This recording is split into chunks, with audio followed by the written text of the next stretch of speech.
Hello বন্ধুরা, প্রিয়া ইপসা কিচেনে তোমাদের সবাইকে স্বাগত। আজকে আমি সহজভাবে একটা চিকেন কারি রেসিপি তোমাদের সাথে শেয়ার করলাম।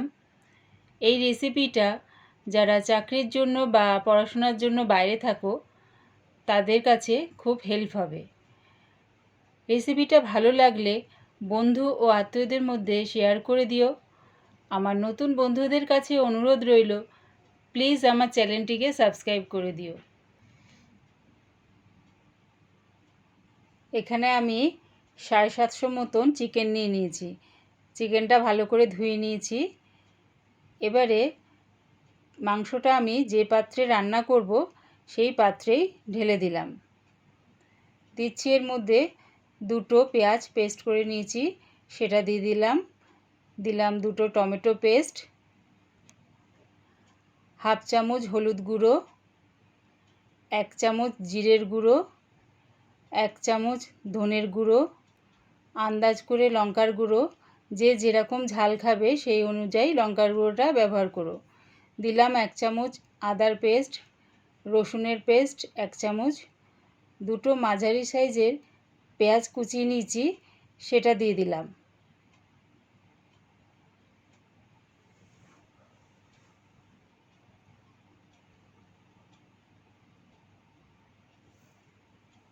দিচ্ছি 4টে কাঁচা লঙ্কা, 4-5টা ছোটো এলাচ, 3টে দারচিনির টুকরো, আর দিলাম 1 চামচ কাশ্মীরি লঙ্কার গুঁড়ো। এই লঙ্কার গুঁড়োটা ঝাল হয় না, কালারের জন্য এটা দিলাম। দিচ্ছি স্বাদ অনুযায়ী নুন, আর দিলাম বেশ খানিকটা সর্ষের তেল। এই সবগুলো দিয়ে ভালো করে মাংসটা মাখিয়ে নেব। মাংসটা মাখিয়ে আমি 1 ঘন্টা মতন ম্যারিনেট করে রেখে দেব। খুব কম করে হলেও আধ ঘন্টার জন্য ম্যারিনেট করে রেখে দিও। তাই এটা চাপা দিয়ে 1 ঘন্টার জন্য ম্যারিনেট করে রেখে দিলাম। 1 ঘন্টার পর দেখো মাংসটা ঠিক এরকম দেখতে লাগছে। এবারে ম্যারিনেট করা মাংসটা বসিয়ে দিলাম। গ্যাসটা প্রথমে হাই ফ্লেমে রেখেই মাংসটা একটু ফুটিয়ে নেব।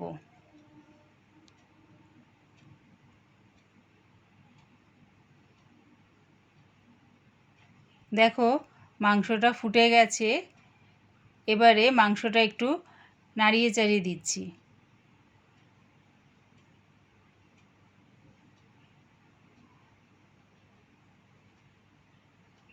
মাংসটা একটু নাড়িয়ে চাড়িয়ে চাপা দিয়ে এবারে গ্যাসটা আমি লো ফ্লেমে করে দিলাম।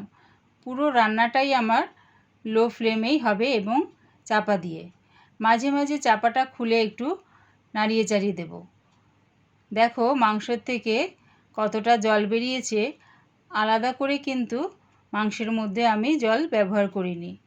তাই আবারও একটু নাড়িয়ে চাড়িয়ে চাপা দিয়ে এটা হতে দিলাম।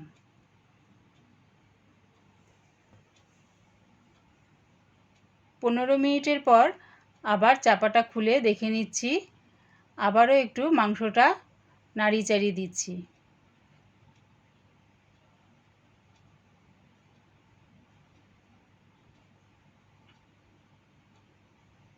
আবার চাপা দিয়ে এটা হতে দিলাম।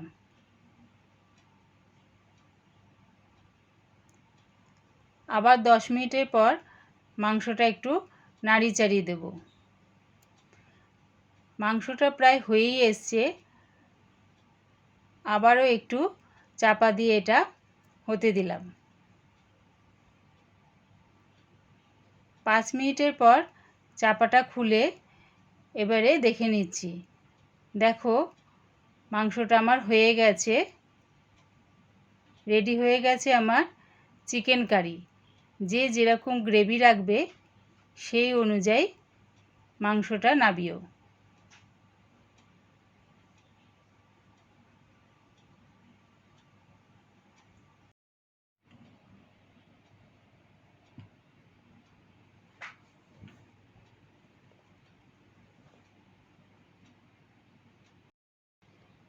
আমার এই চিকেন কারি রেসিপিটা পুরো দেখার জন্যে প্রিয়া ইপসা কিচেনের থেকে তোমাদের সবাইকে অনেক ভালোবাসা রইল। আমার মতন করে বাড়িতে বানিয়ে দেখো, কেমন হয়েছে কমেন্টের মাধ্যমে জানিও। প্লিজ আমার চ্যানেলটিকে সাবস্ক্রাইব করে দিও, লাইক করে দিও, বন্ধু ও আত্মীয়দের মধ্যে শেয়ার করে দিও।